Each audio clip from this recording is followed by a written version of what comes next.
of you. Myself Meenakshi, your SS teacher, welcomes you in your civics class. In this video, we will discuss our civics first chapter, Indian Constitution. Page number 14 से हम इसको start करेंगे. Page number 14 हमने पिछली जो video थी हमने कुछ की फीचर्स जो अपने कॉन्स्टिट्यूशन के थे वो डिस्कस किए थे. फर्स्ट हमने डिस्कस किया था फेडरलिज्म क्या होता है, second parliamentary form of government क्या होती है और सेपरेशन ऑफ पावर कैसे होता है. ये जो वीडियो है इसके अंदर हम अपना फोर्थ की फीचर को रीड करेंगे. फोर्थ की फीचर क्या है हमारे इंडियन कॉन्स्टिट्यूशन का, फंडामेंटल राइट्स. फंडामेंटल राइट्स क्या होते हैं? मौलिक अधिकार. मौलिक अधिकार क्या है? The session of fundamental rights has often been refers to as the conscience of the Indian constitution. क्या है कॉन्साइन? कॉन्साइंस क्या होता है? अंतरात्मा. जो फंडामेंटल जो राइट्स होते हैं हमारे मौलिक अधिकार जो हैं वो हमारा जो भारतीय संविधान की क्या है वो कॉन्साइन है, अंतर आत्मा है. यानी जो मेन जो कॉन्स्टिट्यूशन है हमारा उसका जो मेन पार्ट जो इसको हम बोल सकते हैं वो क्या है? कॉन्साइन. क्या है वो? फंडामेंटल राइट्स है.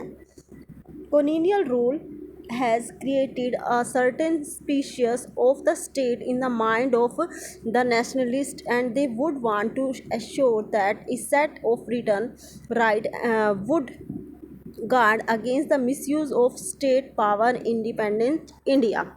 क्या है कॉलोनियल रूल? क्या होता है? कॉलोनियल रूल का मतलब होता है औपनिवेशिक शासन.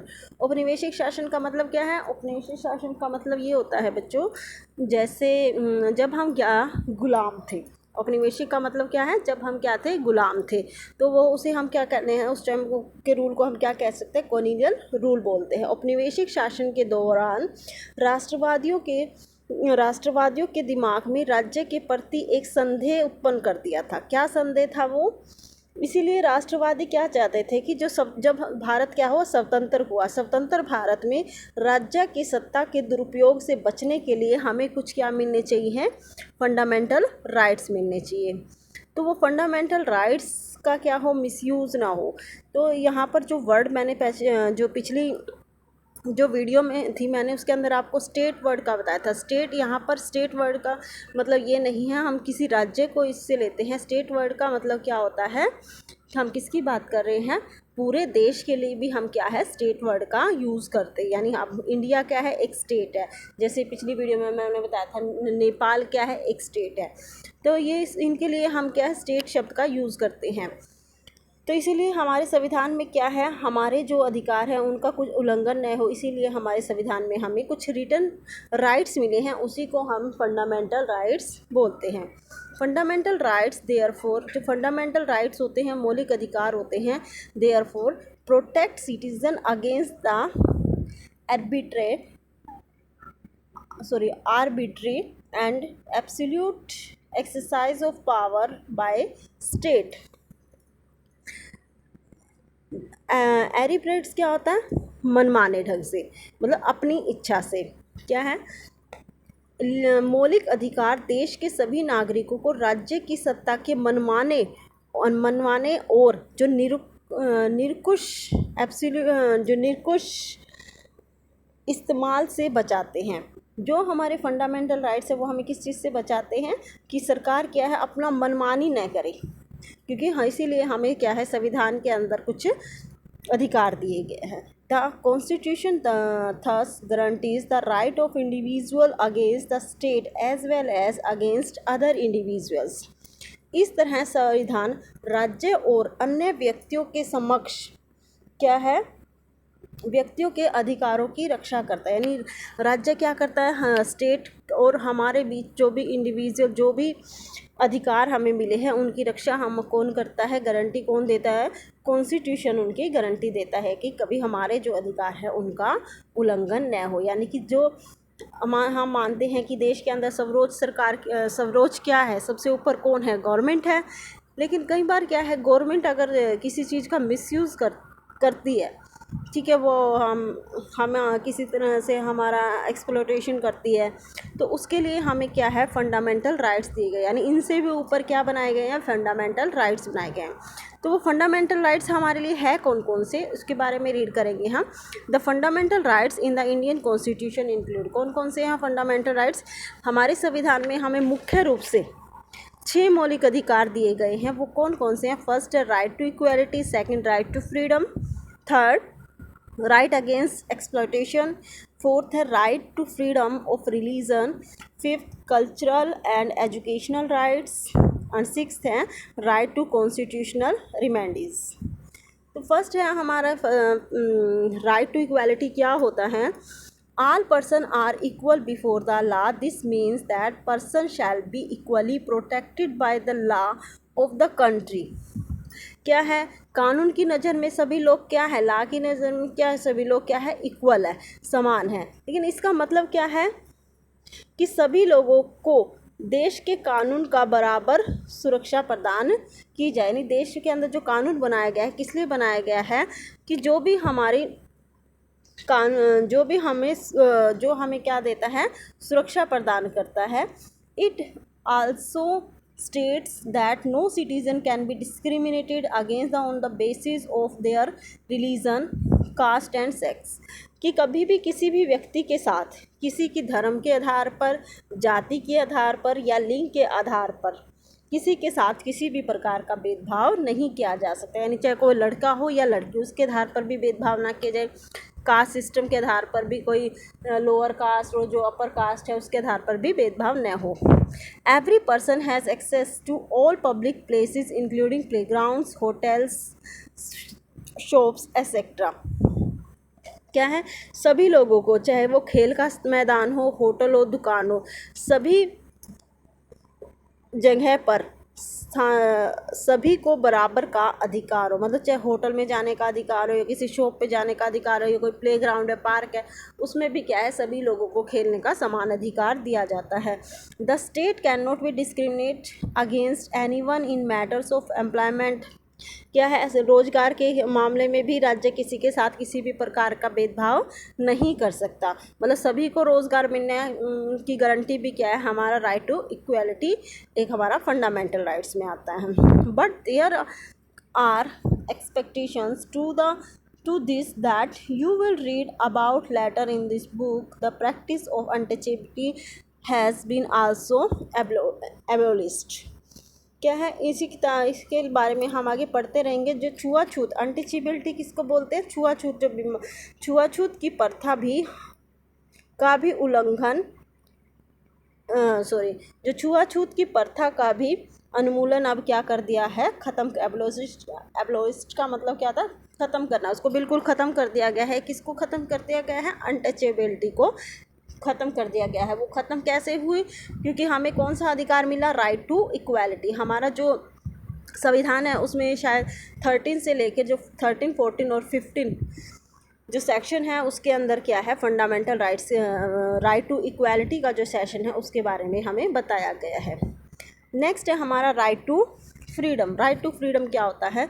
This include the right to freedom of speech and expression, the right to form association, the right to move fairly and reside in any part of the country, and right to practice any professions, occupation और business. इस अधिकार, ये जो अधिकार है, इस अधिकार के अंतर्गत क्या है, हमें अभिव्यक्ति का अधिकार दिया गया है, भाषण की स्वतंत्रता का अधिकार है, हम कहीं भी जाकर कोई भी सभा कर सकते हैं, संगठन बनाने की हमें स्वतंत्रता दी गई है, हम किसी भी देश में कहीं पर भी जाकर रह सकते हैं, और कोई भी हम क्या है, व्यवसाय कर सकते हैं, कोई भी बिजनेस हम कर सकते हैं, कोई भी प्रोफेशन को हम चुन सकते हैं। ये सारे जो अधिकार हैं हमें राइट टू फ्रीडम में दिए गए हैं। इसका मतलब ये नहीं है कि राइट टू फ्रीडम में हमें ये अधिकार दे दिया गया कि हमें कुछ भी करने का अधिकार है। इसका मतलब ये नहीं है कि रात को हम गाना बजाने लगे और पड़ोसियों की नींद खराब कर दें। तो ये हमारे लिए तो राइट टू फ्रीडम हो गया, लेकिन उनके लिए क्या होगा, वो राइट टू फ्रीडम का उल्लंघन होगा अगर हम ऐसा करते हैं, क्योंकि इससे क्या है, दूसरों की स्वतंत्रता क्या हो रही है, नष्ट हो रही है। थर्ड है हमारा राइट अगेंस्ट एक्सप्लॉयटेशन। शोषण के विरुद्ध अधिकार। शोषण के विरुद्ध अधिकार क्या है? The constitution prohibits human trafficking, force labour and the children working under 14 years of age. क्या है? संविधान में कहा गया है कि मानव व्यापार, श्रम और 14 वर्ष से कम आयु के बच्चे को से मजदूरी करवाना क्या है? अपराध है। मतलब ये है कि ह्यूमन ट्रैफिकिंग क्या होता है? खरीद फरोख्त, आदमी की खरीद और फरोख्त करना, वो भी क्या है? नहीं की जा सकती। अगर कोई ऐसा करता है तो हम उसके विरुद्ध कार्रवाई कर सकते हैं। ये हमारा क्या है? राइट अगेंस्ट एक्सप्लॉयटेशन के अंतर्गत आता है। हम 14 साल से कम बच्चों से कोई भी लेबर का काम नहीं करवाते। जैसे हम देखते हैं कि पटाखा फैक्ट्री के अंदर क्या छोटे छोटे बच्चों को काम पे लगाया जाता है। तो ये क्या है? कानूनी अपराध है। Right to freedom of religion, religious धार्मिक स्वतंत्रता का अधिकार। हमें जब हम इसके हेडिंग पढ़ते हैं उससे ही हमें समझ में आ जाता है कि इसके अंदर क्या होना चाहिए। Right to freedom of religion का मतलब धार्मिक स्वतंत्रता का अधिकार, कोई भी धर्म अपनाने का अधिकार। Religious freedom is provided to all citizens. Every person has the right to practice, profess, and propagate the religion of their choice. क्या है? सभी नागरिकों को पूरी धार्मिक स्वतंत्रता दी गई है। प्रत्येक नागरिक अपनी इच्छा से कोई भी धर्म को अपना सकता है और किसी भी धर्म का क्या है? प्रचार और प्रसार कर सकता है। उसकी इच्छा से वो क्या है? कोई भी धर्म बना सकता है। अगर हम हिंदू धर्म के हैं मान लीजिए, तो हम चाहे तो किसी और धर्म में भी अपने आप को परिवर्तित कर सकते हैं। ये हमें क्या है? अधिकार दिया गया है। नेक्स्ट हमारा कल्चरल एंड एजुकेशनल राइट, सांस्कृतिक और शैक्षणिक अधिकार क्या है?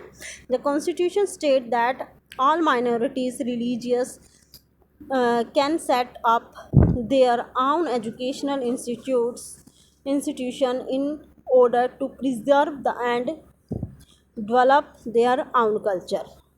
संविधान में कहा गया है कि धार्मिक या भाषाई या सभी अल्पसंख्यक समुदाय अपनी संस्कृति की रक्षा और विकास के लिए अपने अपने शैक्षणिक संस्थान खोल सकते हैं। यानी कहीं भी क्या है? हम कोई भी शैक्षणिक संस्थान खोल सकते हैं। या हमें क्या है? किसी भी धर्म या भाषा के आधार पर हमें कोई भी भाषा हम बोल सकते हैं। ये नहीं है कि अगर कहीं जगह कहीं भाषा या कहीं धर्म के जो लोग होते हैं, मान लीजिए कहीं पर हिंदू ज़्यादा हैं, कहीं पर क्या है मुस्लिम कम है, तो उनके आधार पर भी हम क्या है उनसे किसी भी प्रकार का भेदभाव नहीं कर सकते। राइट टू कॉन्स्टिट्यूशनल रेमेडीज़, संवैधानिक उपचारों का अधिकार। ये हमारा जो अधिकार है, ये क्या है? मेन अधिकार है।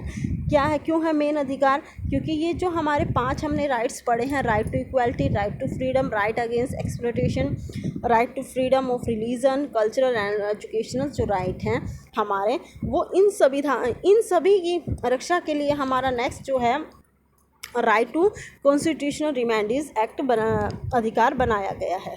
This allows citizen to move the court if they believe that any of their fundamentals right have been violated by the state. यदि किसी नागरिक को ये लगता है कि राज्य उसके किसी मौलिक अधिकार का उल्लंघन हुआ है, तो इस अधिकार का सहारा लेकर, कौन से अधिकार का सहारा लेकर? राइट टू कॉन्स्टिट्यूशनल रिमेडीज़ का सहारा लेकर वो क्या कर सकता है? अदालत में जा सकता है। यानी क्या? ये स्टेट वर्ड किसके लिए? इंडिया के लिए, पूरे देश के लिए। तो ये हम क्या है? हमने ये राइट्स पढ़े अभी तक, जो हमने ये राइट्स पढ़े हैं ये हमारे लिए मेन है। नेक्स्ट है हमारा moreover the various minorities communities also expressed the need for constitution to include right that would protect their group। विभिन्न जो अल्पसंख्यक के लोग हैं, माइनॉरिटीज़ जिनकी संख्या क्या होती है? कम, उसको क्या बोलते हैं? अल्पसंख्यक। अल्पसंख्यक समुदाय भी ये चाहते हैं कि संविधान में ऐसे अधिकारों को शामिल किया जाए जो उनके समूह की रक्षा कर सकें। यानी जैसे मान लीजिए हमारे यहाँ पर जैसे हिंदू की संख्या क्या है? ज़्यादा है, और मुस्लिम की संख्या क्या है? कम है, या दूसरा कोई धर्म है क्रिश्चियन है, उनकी संख्या क्या है? कम है। तो वो ये चाहते हैं कि संविधान में जो भी अधिकार शामिल किए जाए उन अधिकारों में ये चीज़ भी शामिल हो कि उनकी समूह की क्या की जाए? रक्षा की जाए। The Constitution therefore also guarantees the right of minorities against the majority. Majority क्या होती है? जिसकी संख्या ज़्यादा होती है। इसके फलस्वरूप क्या आता है? बहुसंख्यकों से अल्पसंख्यकों के अधिकारों की रक्षा का आश्वासन मिलता है। As Dr. Ambedkar has said about these fundamental rights, their object is twofold. ये जो अधिकार है उसके बारे में भीमराव अंबेडकर ने कहा है कि इनका दोहरा उद्देश्य है, यानी एक उद्देश्य के लिए फंडामेंटल राइट्स नहीं बनाए गए, उसके दो उद्देश्य हैं। डॉक्टर भीमराव अंबेडकर के बारे में आपने 7th में भी पढ़ा है, 7th क्लास में भी पढ़ा है, मे बी 6th में भी पढ़ा होगा। तो उसके अंदर क्या है, डॉक्टर अंबेडकर कौन है? अब ये जो लेसन हमने स्टार्ट किया था उसके अंदर बताया था, वो हमारी जो संविधान सभा है उसकी क्या है, चेयरपर्सन थे। जो टूफोल्ड ऑब्जेक्ट क्या है हमारे जो फंडामेंटल राइट्स हैं? फर्स्ट क्या है? The first objective is that every citizen must be in a position to claim those right. पहला है कि प्रत्येक नागरिक ऐसी स्थिति में हो कि वह उन अधिकारों के लिए दावेदारी कर सके, यानी कोई भी अगर अधिकारों का उल्लंघन होता है तो हम उसके पास क्या है, कुछ राइट्स है, ताकि वो क्या है, उसके अधिकारों का जो उल्लंघन हो रहा है उसके विरुद्ध वो कार्रवाई कर सकता है। एंड सेकेंडली क्या है? These right must be binding upon every authority that has got the power to make laws. दूसरा क्या था? ये अधिकार हर सत्ता और संस्था के लिए बाध्यकारी हो जिससे कानून बनाने का अधिकार दिया गया है। मतलब ये जो जितने भी हमारे अधिकार हैं वो क्या होने चाहिए, हम उस सत्ता और संस्था के लिए बाध्यकारी होने चाहिए जिनको कानून बनाने का अधिकार दिया गया है। जैसे मान लो गवर्नमेंट है, गवर्नमेंट को क्या है, कानून बनाने का अधिकार दिया गया, लेकिन वो अधिकार इस टाइप से बनाए कि जो हमारे यहाँ माइनॉरिटीज़ है उनकी किसी भी प्रकार से उनका क्या हो, एक्सप्लॉयटेशन ना हो। In the addition to the fundamental rights, the Constitution also has a section called the Directive Principle of State Policy. इसके अलावा हमारे संविधान के अंदर क्या दिए गए हैं, कुछ नीति निर्देशक सिद्धांत भी दिए गए हैं, तत्व दिए गए हैं। Directive principle of state policy क्या होती है? नीति निर्देशक तत्व। इसको हम DPSP भी बोलते हैं। DPSP का मतलब क्या होगा? Directive principle of state policy. वो क्या होते हैं हमारे जो नीति निर्देशक सिद्धांत है? This session was assigned by the member of the Constitution Assembly to ensure greater social and economic reform. ये किस लिए बनाए जाते हैं? जो ये तो मानव के लिए बनाए गए। हमने पढ़ा अभी तक जो हमारे जो फंडामेंटल राइट्स है वो मानव की सुरक्षा के लिए बनाए गए हैं, लेकिन जो हमारे नीति निर्देशक तत्व हैं, directive principle of state policies हैं, वो किस लिए बनाई जाती हैं? ताकि हमारे जो देश है उसका क्या हो सके, सोशल और इकोनॉमिक सुधार उसके अंदर हम कर सकें। And to serve the a guide to independent Indian state to institute law and policies that help reduce the poverty of the masses.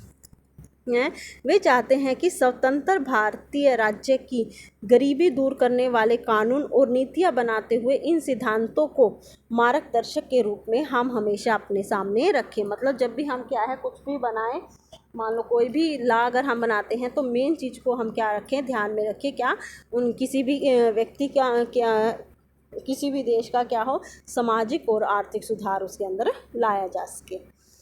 Fundamental rights will be follow situation violate. जो निम्नलिखित परिस्थितियों में हमारे अगर मौलिक अधिकार है उनका उल्लंघन हो रहा है, जैसे क्या है, if a 13-year-old child is working in A factory manufacturing carpets. जैसे कारपेट बनाने वाली जो कंपनी होती है, कारखाना होता है, वहाँ पर क्या है 13 साल का एक बच्चा कालीन के कारखाने में मजदूरी करता है। If the politician in one state decided to not allow labourer from other state to work in his state. यदि किसी राज्य का कोई नेता दूसरे राज्यों के लोगों को अपने राज्य में काम करने से रोकता है, तो भी क्या है, हमारे फंडामेंटल राइट्स का क्या हो रहा है, उल्लंघन हो रहा है। जैसे हम देखते हैं कि हरियाणा के अंदर क्या है, बहुत सारे यूपी से बहुत सारे लोग क्या है काम करने के लिए आते हैं, तो ये उनका एक राइट्स है, वो आ जा सकते हैं, कोई भी सरकार उस पर किसी भी प्रकार का प्रतिबंध नहीं लगा सकती। If a group of people are not giving permission to open Telugu medium school in Kerala, यदि किसी जनसमूह को, यदि किसी कोई भी जनसमूह है को राजस्थान में तेलुगु माध्यम का स्कूल खोलने की अनुमति नहीं दी जाती, यानी कोई भी कहीं भी है, अगर हम किसी को मना कर दें, मान लो राजस्थान की बात कर रहे हैं हम, राजस्थान में अगर मना कर दें किसी को भी तेलुगु मीडियम का स्कूल यहाँ पर नहीं खुलना चाहिए या केरला में नहीं खुलना चाहिए, तो ये इससे भी क्या होगा, उनके अधिकारों का उल्लंघन होगा। If the government decide not to promote an officer to the armed forces for being a woman, यदि सरकार सशस्त्र बलों में कार्यरत किसी अधिकारी को इसलिए पदोन्नत नहीं कर सकती क्योंकि वह अधिकारी महिला, यानी अगर किसी के साथ ऐसा भी होता है, अगर किसी को हम क्या है आगे प्रमोशन नहीं करते, किसी क्यों नहीं करते, क्योंकि क्या है वो महिला है, तो इससे भी क्या होगा, एक महिला के जो अधिकार हैं उनका उल्लंघन होगा, क्योंकि क्या है, हमें क्या मिला हुआ है, राइट टू इक्वालिटी मिला हुआ है, समानता का अधिकार मिला है, चाहे वो क्या हो, मैंने बताया था ना, सेक्स के आधार पर भी, जैसे कोई वुमेन है या मैन है, कोई बच्चा है, लड़की है, तो उसके आधार पर हम किसी के साथ क्या है भेदभाव नहीं कर सकते। तो स्टूडेंट, नेक्स्ट जो वीडियो होगी उसके अंदर हम इस लेसन को कंप्लीट करेंगे। हमारा जो पेज नंबर 15 पर है सेक्युलरिज्म, उस धर्म निरपेक्षता, उस टॉपिक को हम रीड करेंगे। बाय।